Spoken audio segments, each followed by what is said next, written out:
C सेक्शनमुळे backache होतं का? हा एक सगळ्यात मोठा प्रश्न लोक आम्हाला विचारतात आणि ॲक्च्युली हे सगळ्यात मोठे मिथ आहे. सी सेक्शनमुळे बॅकएक मुळीच होत नाही. काही लोकांना असं वाटतं की सिझेरियन करताना एक पाठीमध्ये आपण स्पायनल निडल नावाची निडल टाकतो आणि स्पायनल ॲनेस्थेशिया देतो. काही लोकांचं असं मत आहे की त्या निडलमुळे बॅकएक सुरू होतो. पण मी तुम्हाला सांगू इच्छितो की हे ॲब्सोल्युटली रॉंग आहे. एक तर ती निडल अतिशय बारीक असते, त्याच्यामुळे त्याच्यात बॅकएक होण्याचा काही प्रश्नच नाही. दुसरी गोष्ट म्हणजे मला तुम्ही सांगा की नॉर्मल डिलिव्हरीनंतर बॅकएक होत नाही का? बिलकुल होतो.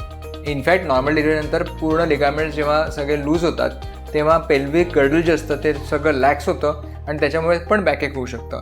इतकंच नाही तर अशी कुठली स्त्री आहे जिला 40 नंतर बॅकएक होत नाही? मी तरी आजपर्यंत असं कोणी पाहिलं नाही ज्याला 40 नंतर बॅकएक होत नाही.